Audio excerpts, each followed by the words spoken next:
Online platform के बढ़ते craze ने रिटेल सेक्टर वालों के लिए मुसीबत खड़ी कर दी है। जी हाँ, जिस तरह से रिटेल सेक्टर से जुड़े लोगों के लिए परेशानियां बढ़ती जा रही है, वहीं ऑनलाइन की जो पॉपुलैरिटी कहिए या महत्ता कहिए, वो ग्राहकों के बीच या कंज्यूमर के बीच तेजी से बढ़ रही है।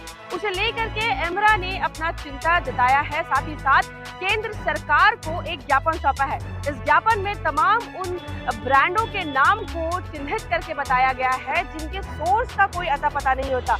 आपको बता दें कि हम ऑनलाइन प्लेटफॉर्म से चीजें तो खरीदते हैं, लेकिन उसके ओरिजिन, उसके सोर्स का हमें पता नहीं होता। लेकिन जिस तरह से हम अपने डेटा उनसे साझा करते हैं, कहीं ना कहीं हमारी गोपनीयता उसका भी उल्लंघन होता है, जिस पर एमरा ने अपनी चिंता जाहिर करके कहा है कि कहीं ना कहीं कंज्यूमर की जो कॉन्फिडेंशियलिटी, जो उनका जो डिटेल है, वो कहीं ना कहीं कॉम्प्रोमाइज हो रहा है। दूसरी ओर अगर कंज्यूमर की गुणवत्ता की बात करें तो ऑनलाइन प्लेटफॉर्म के बढ़ते क्रेज ने उनके जो गुणवत्ता है उसको भी दांव पे लगा दिया है।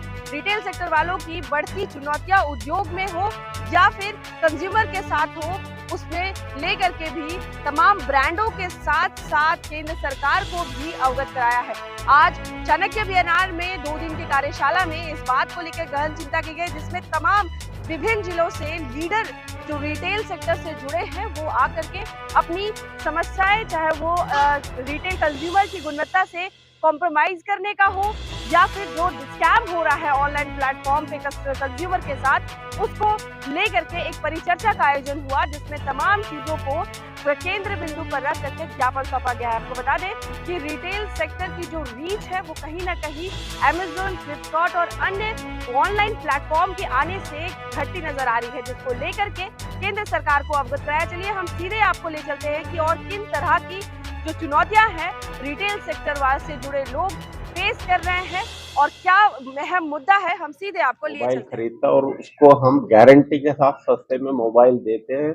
इसलिए आज 10 साल से फ्लिपकार्ट, अमेज़न या जो भी ऑनलाइन कंपनी है उसके बावजूद कस्टमर टच एंड फील के लिए मार्केट में जाता है। तो ऑनलाइन का प्राइस उसके मोबाइल में दिखता है, लेकिन हम उससे भी कम प्राइस में उसको देते हैं एक्सपीरियंस के साथ, और उसका डेटा ट्रांसफर करते हैं। उसका पुराना फोन खरीद के सामने सामने उसको अच्छी कीमत पे प्रोडक्ट देते हैं।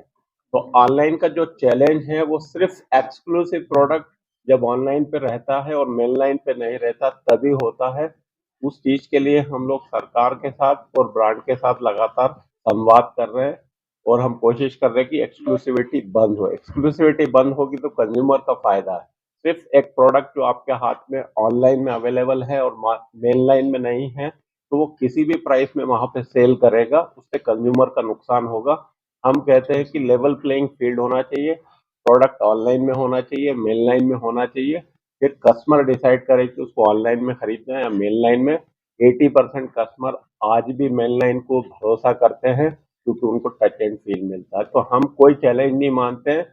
जो चैलेंज है, जो लूप होल्स का वो इस्तेमाल करते हैं, उसी से जो थोड़ा बहुत चैलेंज आता है उसके लिए हम सरकार से लगातार संवाद कर रहे तो हैं। क्या ऑनलाइन प्लेटफॉर्म्स पे मिलने वाले प्रोडक्ट कहीं ना कहीं कंज्यूमर को क्वालिटी से कॉम्प्रोमाइज करने पे मजबूर कर रहे हैं?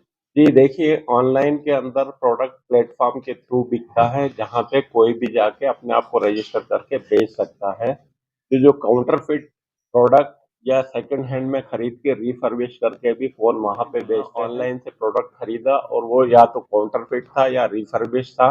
सिर्फ उसने देखा कि ये सस्ता है, एक जो भ्रम बना हुआ है कि ऑनलाइन सस्ता देता है, उस चक्कर में आज कंज्यूमर वहां से नुकसान में प्रोडक्ट खरीद रहा, फिर उसको सर्विस भी नहीं मिलती है। आज हमारे एक ब्रांड के साथ मीटिंग हो रही थी, उनको हमने बताया कि ये प्रोडक्ट आपका सस्ता है, तो उन्होंने बोला कि आप नीचे जाइए और छोटे अक्षर में कहीं लिखा रहता है कि इसकी कोई वारंटी नहीं मिलेगी। जो कस्टमर देख नहीं पाता और सस्ते के चक्कर में वहां से खरीद के वो परेशान होता है। इसीलिए हम कह रहे हैं, दावे के साथ कह रहे हैं, आप मार्केट में जाके देखिए, 80% कस्टमर आज भी मेनलाइन मार्केट से प्रोडक्ट खरीदता है। सर, ऑनलाइन जो प्रोडक्ट मिलते हैं और कई तरह के स्कैम भी कंज्यूमर के साथ होते हैं, तो क्या उनको कर्व करने के लिए, उनको कंट्रोल करने के लिए आपके साइड से कोई पहल? हम अवेयरनेस क्रिएट करते हैं। हम सरकार को हम चिट्ठी लिखते हैं, या जो भी क्रिएटिव्स या जो जिस तरह भी हमको पता चलता है हम लोग वो अवेयरनेस व्हाट्सएप के थ्रू रिटेलर को कंज्यूमर को पहुंचाते हैं ताकि वो और ये ऑनलाइन में रजिस्टर होते हैं जो ई कॉमर्स वाले ऊपर बैठे हुए वो उनके साथ किसी भी तरह का कोई संवाद नहीं होता कि वो बंदा कितना हॉनेस्ट है कितना जेन्युइन है। उनको तो सिर्फ कोई भी आके वहाँ प्रोडक्ट बेच दे सस्ते में बेच दे उनका माल बिक जाए उनको कमीशन मिल जाए। ई कॉमर्स सिर्फ कमीशन एजेंट्स हैं वो कोई बिजनेस नहीं करते वो सिर्फ दिखाते हैं कि हमने इतना धंधा कर दिया लेकिन एक्चुअली वो धंधा तो कोई और कर रहा है। सर, अभी की वर्तमान स्थिति में सबसे ज्यादा अलर्ट किनको होना चाहिए, कंज्यूमर को या फिर सरकार को? सरकार को और कंज्यूमर को दोनों को अलर्ट होना चाहिए क्योंकि सरकार को ऐसा लगता है कि ई कॉमर्स बहुत सारा पैसा लाके बिजनेस कर रहा आज 10 साल से ज्यादा हो गया है। हर ई कॉमर्स कंपनी करोड़ों रुपए का लॉस कर चुका है करोड़ों रुपए का लॉस हर साल वो कर रहा है। वो किसी भी तरह का इनकम टैक्स पे नहीं कर रहा है। बट रिटेल में जब हम कोई भी बिजनेस करते हैं तो हम जीएसटी भरते हैं और इनकम टैक्स भरते हैं और ये ओपन सीक्रेट है कि कोई भी ई कॉमर्स कंपनी प्रॉफिट में नहीं है। इवन बहुत बड़ी बड़ी जो चाइनीज कंपनियां वो भी सब लॉस में चल रही हैं। तो किस तरह से सरकार का या कंज्यूमर का बेनिफिट करेंगी वो सिर्फ थोड़ा डिस्काउंट देके झांसे में लेके डेटा कलेक्ट या परिचय बता दीजिएगा सर। मैं Kailash Lakhiani founder chairman all India mobile retailer association. 1.5 lakh से ज़्यादा रिटेलर पूरे भारतवर्ष में हैं।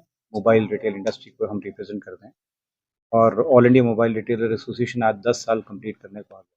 We are completing our 10th year. इस साल हमारा 10 साल कंप्लीट हो जाएगा। हमारा क्लियर ऑब्जेक्टिव था कि रिटेल की जितनी भी परेशानी है उसको रिलेटेड लेकर के लोगों को जोड़ते हुए चलें। 2014 में इसकी 14 में इसकी नींव रखी गई और उसके पश्चात 70 लोगों से शुरू होकर के आज ये कारवां 2000 से ज़्यादा स्टेट लीडरशिप्स पे डिपेंड करता है। हर स्टेट के अंदर जैसे हम आज झारखंड में बैठे हैं, हर स्टेट के अंदर में हमारा एक पूरा स्ट्रक्चर्ड मैनर के अंदर ऑर्गेनाइज स्ट्रक्चर मैनर में एक पूरा लीडरशिप पैनल है। लीडरशिप पैनल नेशनल लेवल से शुरू होता है। जैसे हमारा लोकतांत्रिक वे में कार्य चलता है वैसे उसी तरीके से हम लोग यहाँ पे काम करते हैं। हमारा एक पूरा feedback mechanism from top to bottom से वापस बैक। नेशनल लीडरशिप के बाद में आता है state leadership. State is further divided into zones. जो आप लोग जैसे यहाँ पे जोन्स बटे होते हैं वैसे जोन्स में बांट करके उसके नीचे डिस्ट्रिक्ट लेवल पे भी हमारी लीडरशिप्स हर जगह पे प्रेजेंट है। तो लीडरशिप्स आज जैसे हमारे जितने भी लीडर्स हैं करीबन यहाँ हमारे 16-17 लीडर्स आज हमारे को मिलेंगे ऑल अक्रॉस झारखंड के और ये पूरी स्टेट के एक-एक पार्ट को रिप्रेजेंट करते हैं। और ये रिप्रेजेंटेशन का काम क्या है कि यदि हमारे पास कहीं पे भी नेगेटिव चीज़ कहीं से मिलती है या कोई रिटेल इंडस्ट्री से रिलेटेड चैलेंज मिलता है उसको ये लोग हाईलाइट करने के लिए उसका ट्रांसपेरेंसी तो अनडाउटेडली जरूरत है बिकॉज टॉप टू बॉटम जब डिस्ट्रीब्यूशन नेटवर्क चलता है हमारे दो बेसिक चैलेंजेस हैं। एक सबसे बड़ा चैलेंज है कि साहब ऑनलाइन बाजार ने आकर के हमारे पूरे मार्केट को खराब किया, टेक्नोलॉजी ने आकर के उसको गलत डायरेक्शन दिया और सिमिलरली हमारे रिटेल व्यापार के अंदर ऐसी स्थिति बन गई कि उधर से जो प्रोडक्ट आकर के जैसा कैलाश सर बता रहे थे आपको भी उन्होंने एक डिफरेंशियल ट्रीटमेंट शुरू कर दिया अपने ब्रांड अपने प्रोडक्ट को एक्सक्लूसिव बेच करके। तो एक थर्ड वेव चल गया जिसको अपन बोलते हैं हॉकर बिजनेस।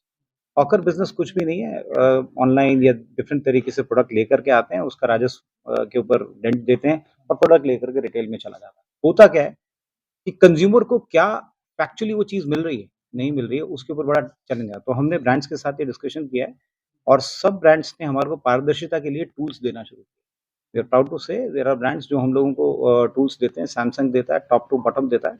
पुराना ब्रांड है तो ऑब्वियसली वो देता आ रहा है। आज की डेट में शाओमी और रियलमी भी एक्टिवली उस काम को कर रहे हैं। कुछ ब्रांड्स हैं जो कहीं न कहीं लैग कर रहे हैं लेकिन they are also working on technology जिससे हमारा रिटेल व्यापार पूरा फ्लो देख सके, कहाँ से प्रोडक्ट चला और कहाँ पहुँचा और उसके पश्चात कंज्यूमर तक किस तरीके से पहुँचा। आप ऑनलाइन वालों के चैलेंज को एक्सेप्ट करके कैसे आगे बढ़ेंगे? सर हम ऑनलाइन को चैलेंज नहीं मानते। नहीं, आपको ऑनलाइन के चैलेंज जो है उसको चैलेंज को तो एक्सेप्ट तो करना पड़ेगा कि हाँ। देखिए सर, दो चीजें होती हैं। कैलाश सर ने जैसे आपको बताया एक तो गवर्नमेंट रोल प्ले करता है और एक ब्रांड रोल प्ले करता है। तो ब्रांड का जब पॉलिसी होता है उसके ऊपर डेफिनेशन रन होती है।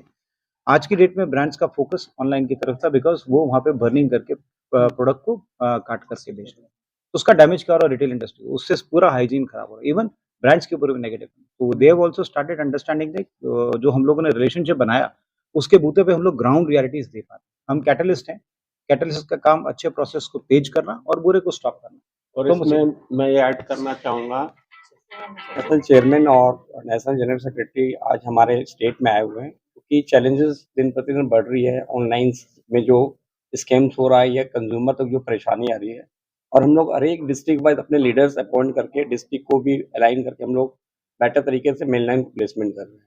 ये हमारा होने का एक ही रीज़न है कि जो भी परेशानियाँ आ रही है ट्रेड में, कंज्यूमर हमारे 80% अभी भी ट्रेड को बिलीव करते हैं और हमारे ट्रेड में आते हैं मेनलाइन में। बट चैलेंजेस हमारा जो भी है उसको हम लोग अच्छे से सर्व करके रिटेल तक पहुँचा रहे हैं। कंज्यूमर तक ये बताना चाह रहे हैं कि जो भी आप कर ले रहे हो या आप कैसे भी एक्सपीरियंस नहीं कर पा रहे हो, तो आप मेनलाइन रिटेल्स में आके अच्छे से एक्सपीरियंस करके अपने प्रोडक्ट को परचेज़ करें।